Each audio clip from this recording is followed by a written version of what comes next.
Ladies and gentlemen, please welcome to another episode of Physios and Friends Around the World. I'm your host, Dr. Imrul Kabir, and today we have a very special guest with us, and we have Dr. Rob Martinez. Dr. Rob Martinez is a physical therapist and a sport med specialist who works as a specialist PT in the Ministry of Health in Kuwait. A licensed physical therapist in both Kuwait and the Philippines, he took pride being a part of the glorious days of Kuwait national handball team being Asian champion for years during the last decade, and Team Azgals, the Philippines national football team, which is one of the best teams in Southeast Asia. Dr. Roberto, as he was fondly called by his colleagues, his patients, and the athletes, also became a president and CEO of Mayo Osteo Neuro Clinic and Sports Med Center in Manila, and a chief clinical supervisor for Tahanang Walang Hagdanan, meaning House with No Steps Foundation, both of which catered for indigent patients, showing his philanthropic side.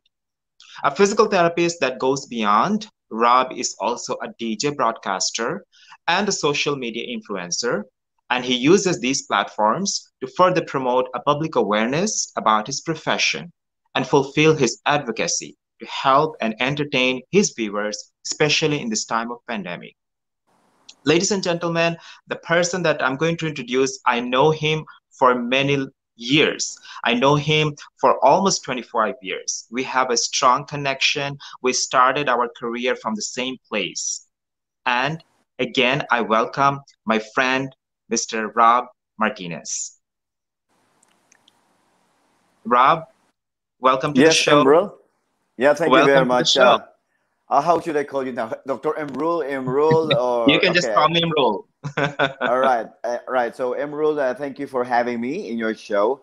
And it's an honor to be with you again, at least virtually, and yeah, it's been a long time. And thank you for having me. Thank you for having me.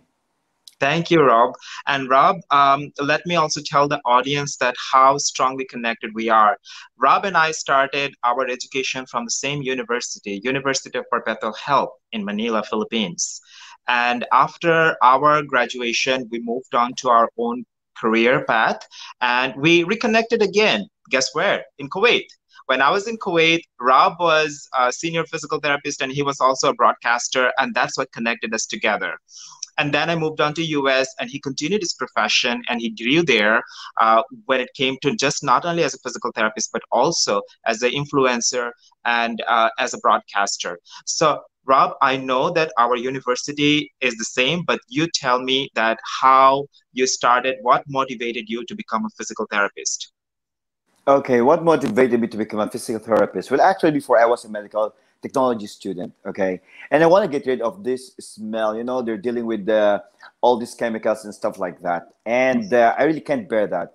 I told myself that I think I'm not into this profession, and I get actually some friends who are already a physical therapist, and I get this influence because I really wanted to become a doctor. But then again, I just thought that if I would become a doctor, it would take so much time and so much money and everything. Okay, I thought about something more practical, and so I go for the Bachelor of Science in Physical Therapy, which I did, and I graduated 1996.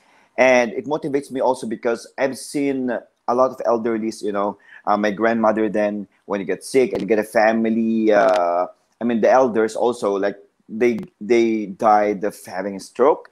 And it just compels me to do something that's more relevant and that I could help not only my family, but other people as well.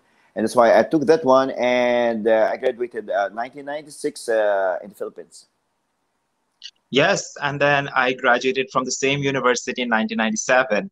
And Yeah. I remember that you were our seniors, our mentors, and I remember those happy days. And I guess this is a proud moment also for our universities that we two physical therapists are a product of University of Perpetual Health, sitting in two different continents, two different countries, and yet successful in our own ways. Rob, after graduating, what did you do? I know that you were involved with a couple of clinics in Manila. You did your degree in sports med, and you moved on to become a sports specialist. So tell me more about that. Okay, so after graduation, actually I volunteered as a volunteer staff in one of those clinics that's located inside the mall, which is the pain and rehab, and at the same time also a volunteer for this Tahanang Walang Hagdanan. And actually, it is a house for all the handicapped and disabled or persons with disabilities, rather. And I became a volunteer for both centers until I became assistant chief clinical supervisor in Tahanang Walang Hagdanan, and then eventually I became a chief clinical supervisor. And yeah, I did enjoy those times, especially when I was in Tahanang Walang Hagdanan, because we catered for a lot of indigent people. You know, that fulfillment without getting something in return. I think that's the most noble thing, one of the most noble acts that I did in my professional life, to help other people despite of we go to some highland areas and we bear all the heat and the sweat and everything, and sometimes, you know, we even spend from our own pocket, because they just give you they just pay back, you know, your transportation fee, things like that. But for me, it is about giving something for the people who are really in need, and I thank it for that. I get blessed back because of those noble things that I did in the past. Right. And I think that it's not only in the past that you've been doing all this philanthropy work and noble things. I think that during my stay in Kuwait, the 2 years that I stayed, I realized that you were very involved with the community, with the local community. You were reaching out to them, you were helping them in many ways, either through information or guiding them. Right now, you're doing the same thing, I think more extensively. And I know that especially the immigrant community, the Filipino immigrants in the Kuwait, they are very thankful to you. You're well known in the community. And tell us more about that. What are the activities that you're doing outside of your physical therapy work in Kuwait? Actually, a lot to mention, but then again, I think the highlight of that is that when I became also a DJ broadcaster, that's when most of the Filipinos get to know me here in Kuwait. And, you know, we have a lot of what we call kababayan, that's how we say it in Tagalog, who are really in need of your advices and the things that they could do, especially, you know, the people here are mostly working people, okay? And just giving them a simple thing to do, like doing the exercises when they have a simple back pain or a neck pain, they can do safely. You know, I do really appreciate it so much, especially when there's no much time to give. Okay, since I told you, like, most of the people are working people, and my program, okay, I have also some segments there that deals with you know, some health conditions that mostly could relate to our profession. All right, and it's one way, I guess, to help them out. For example, even for example, there are some people who are having, for example, get some scoliosis or a simple back pain. Okay, even after the program itself, okay, I spoke to them, and I attend to their needs, and even sometimes visited them to their homes, especially those patients who cannot, you know, bear to go outside, or maybe they're bedbound. So I really took time to go to their houses and check on them, give them the things that they need to do. All right, and it's all for free. And if there's a need that they should be assisted, I try to assist them also to get more assistance to the hospital where I was working. Right. And I've seen that myself when I was in Kuwait, and how popular and influential you were. And you still are in that position, in fact. And it is a very good thing and a noble thing. You know why? Because you have that capability, you have the talent, you have the capacity. So why not use it to good to the people, to your people who are really in need of all these kind of services? Now, Robert, also, there are a couple of experiences you have which are very different from mine or many other therapists. You have traveled many different places in the world as sports PT, and you have worked with teams. And tell me about the travel experiences. Tell me about the kind of sports that you are involved with. Like, for example, I mentioned about the handball championship that Kuwait won for a couple of years on the row. And so tell me more about that, your experience working with them. Okay. Yeah, it was really an amazing and wonderful experience. Actually, I was actually working in Qassia Club, one of the biggest clubs here in Kuwait, and I'm attending to some football players, handball players, different kind of sports. I stayed there for a year until the national handball team are looking for someone who could attend with the junior team, and actually they intendedly picked me to be with the national team, and so they called me up and have a meeting with them, and then yeah, I went with them, and then from that time on, it was 2004, and I went also with the youth team and the first team of the national handball team of Kuwait, and I'm just so proud to be a part of the Kuwait handball family, because during those days that I was with them, yeah, I mean, all the teams that I've been with, the youth team, the junior team, and the first team, all of them won for many years the Asian Championship, and we qualified for World Championships, international cups, and even for the Olympic. Okay, and it was such a glorious and joyous moment for me. It was fulfilled kind of thing, you know, as a sportsman specialist, to see your athletes improved, and not only physically but even mentally, psychologically. The way how I deal with them is it's more than just an athlete and sports doctor, because I treated them as a brother. You know, in Kuwait, you know, here, like, the more you are close with each other and the more they're fond of you, okay, the more they get familiar with you. And so the more they're going to follow you every time you give them an instruction to do such, let's say, stretching exercises, a schedule for the treatments and things like that. And I look up to them in all aspects, you know. I just wanted to make sure that all of them are ready to fulfill their responsibility as an athlete, so that we could take home the bacon for the country of Kuwait. And I just felt that really Kuwait is like my second home. Wow, that's great. So it's been what, 15, more than 15 years that you've been living in Kuwait. Yeah, if we're gonna do that, yeah. No, actually, last October 10, it marks my 20th year in Kuwait. Oh wow, that's a very 2 long decades. time. That is a very long time living in one country. Exactly. Yes. Exactly. And Robert, I know that you are also a social media influencer. You have your own Mhm. channel where you preach, you advise, you counsel people, and it's important, especially during this time that the pandemic is affecting us in so many different ways. Not only that people are getting affected physically by COVID-19, but people are dying. Mhm. People are economically affected. The whole world is affected, sort of. And in this time, we need people who can give us positive vibes and positive energy and positive words. And you are one of Mhm. them. And so tell me that how you're reaching out to your people, and how it is helping you, helping others. What is the experience you have right now dealing with this? Okay. Yeah. Right now, I'll tell you. When the pandemic started, actually, I posted a pic. Okay, I'm holding a placard or something like that. Okay, and it's written there. We care for you. Please care for us. Stay at home. Okay, just with that notice alone. Okay, just on the Hmm. pic, I'm holding that. I think I gathered more than 15,000 views for that. You Okay. know, and getting the message out of that simple picture.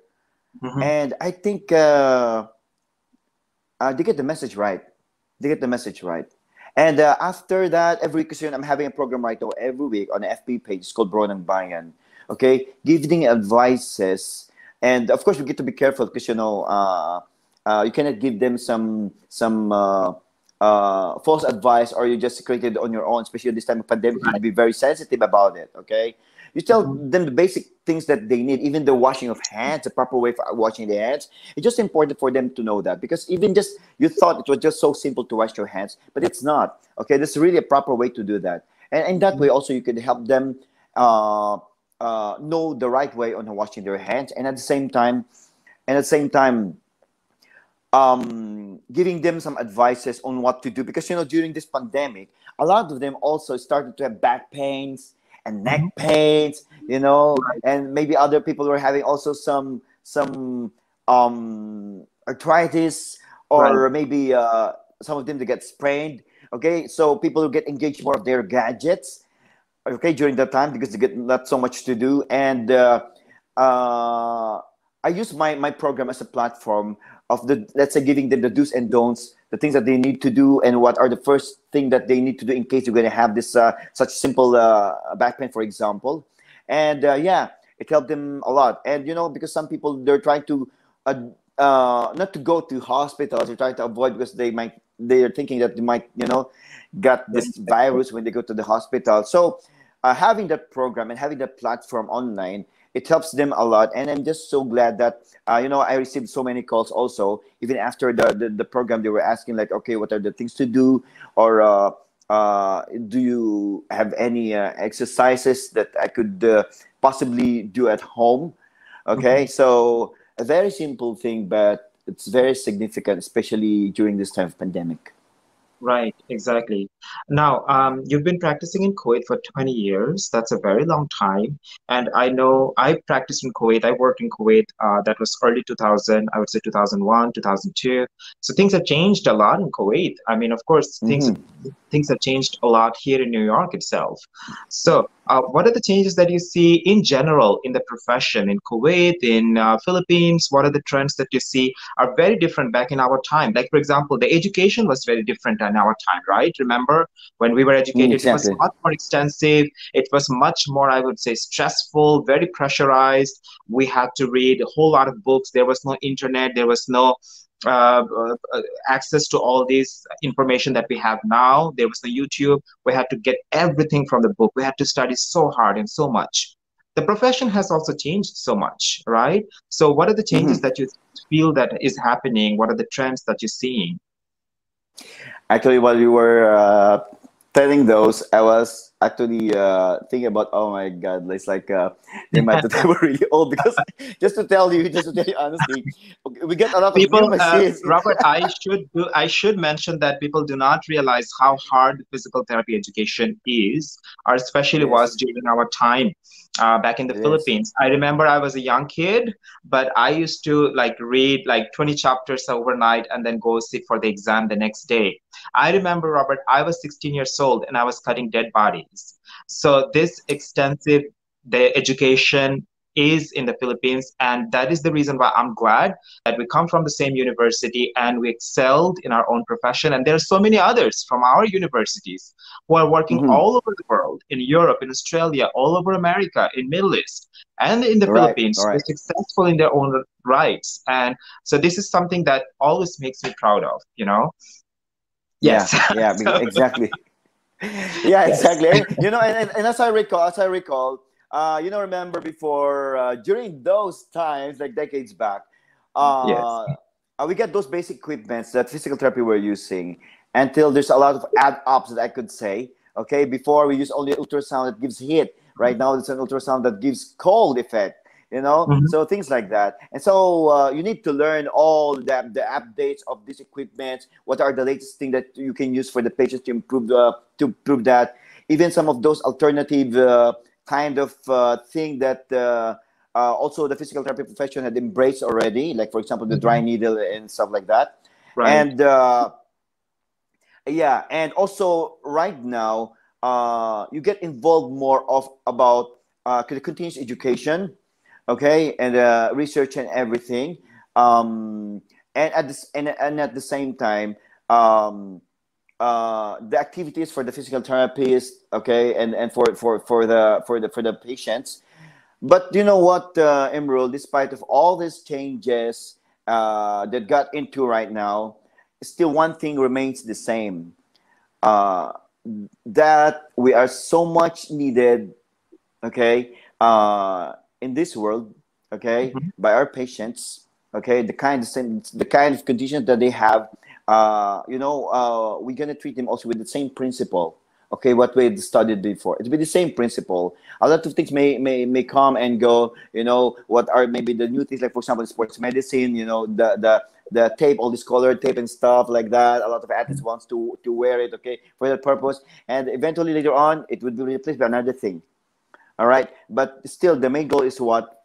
Of course, to stabilize, to strengthen, and things like that. So we still get back to the basic. No matter what, we still get back to the basic. So let's not forget, the foundation. So it's so important. That's especially for the students who are taking up physical therapy, to really study well and make their foundation firm, because and that be your core. And then after that, you go on with the further education. Okay, continuous education. You took the masteral or postgrad courses or doctorate, like what you did. All right, and so and it's just so important that you love what you are doing. You get the heart for that, because I may never reach this much, because actually I work as a physical therapist more than 20 years, because I also work in the Philippines plus in Kuwait, Right. and you have to love what you are doing, because if you really don't love what you are doing, then it doesn't make sense at all. Exactly. You really have Exactly. Very to love true. it. Right. Yeah, and it's Very not true. not just not just to decorate yourself and all the achievements and studying this and that, but you really Mhm. have to love it. It should be your passion at the same time. Do Right. something not just for yourself, not just for your family, but for the people that you are tweeting, that you are helping. Right. Robert, I also would like to mention at this point that remember, Philippines is a major place where the nurses come from, from the Philippines and in US and in Europe and many other parts of the world, also in Middle East. Mhm. And just like the nurses who are taught not only a world-class education, but also how to be compassionate to their patients. I think same also goes for physical therapy field, that we are taught not to just do what the science says, but also do the service with full compassion towards the other human beings that we are serving. And I think that also is very, very important because that personalized care, that compassionate care, I mean, and that stayed with me. And I think that is the reason why I'm serving mild communities here in New York City, but that compassion will never go away. That was embedded in our hearts when we were, even though we were going through this vigorous studying and training back in the days in the 90s. So that is, I think, is very, very important. No matter what we do it with compassion, you know. And Robert, Exactly. so what? Yes, and what keeps you going at this stage? I mean, you've been in the career for almost 25 years. You've been wearing many hats. You've been doing many things. You've been busy, I know. And even when I travel to Kuwait, it's hard to get in touch with you No, no, because you're not for you, always not for you. you're always traveling or working or volunteering or doing something. So what keeps you motivated and keeps you going at this stage? At this stage, for as long as the people need our services, for as long as the people need our care, then that alone motivates me enough to go on. And I think that would never stop for as long as you can give, for as long as we are strong enough to care for them and to treat them. Then I would always go on. I would always go on. And giving. So you're giving so much back to the community, to the society, the country, to the world, to the people. So this giving back, you have achieved a lot, and this giving back, that attitude, I think is also very, very important. And I think there would be many people who would be watching this show, and there will be many therapists from all over the world watching this show. I think it's a message for our therapist community that you see we have to be out there in the world. Let people know that back in the days when Robert and I started our career, people did not know much about the profession. We went into the profession without even knowing what the future holds for us. But now, Mhm. the community, the country, all the people know what physiotherapy or physical therapy is. So, but it's upon us actually to get the words out even more that we can do much more than just manipulation or massage or exercise or ultrasound. We treat the person as a whole. And that's the reason Exactly. why, yeah, just that is the reason why uh, I would request our therapists from different parts of the world, when it's time for you, you think that you have gained a lot from this profession, it's time to give to the community, to give to the people. And that's how they know that how great our profession is, really, in a true sense. Robert, before we go, anything else that you would like to mention, especially for the young who would like to come to the profession, would like to pursue sports therapy or sports medicine, or your Yeah. path, for example? Yeah, yeah. I guess for the new generations who wants to take up physical therapy, wants to take the same path.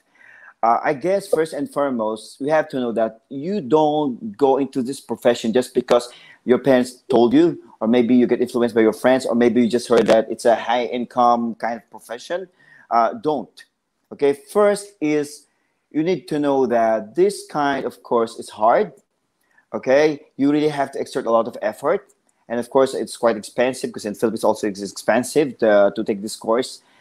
And given all these factors, if you're really willing to go on and put on your mind that you're after giving care for the health of the people, and you're after also of thinking about beyond than that, doing some noble acts. Because let's face it, a physical therapy service all over the world is kind of expensive. So if you also that extra time, at least giving your other time to help other people who can't afford to pay for your services, even just a simple giving of home program exercises would be, they would really appreciate that. Okay, don't just deal with that. I understand that, it would be our bread and butter, but having your job, okay, then other than that, if maybe some people who are really in need and cannot even afford that, you can do this very noble act by helping them without getting something in return, because we'll be blessed more. It's just about, this is my profession, and I get paid a lot for this one. I get stick to this. Okay. I don't know. I don't want to quote what Katrina was telling that, or maybe Pia was telling that. We should do this profession also with the heart. Things like that. So do it with your heart, wholeheartedly. Love your job, and that's it.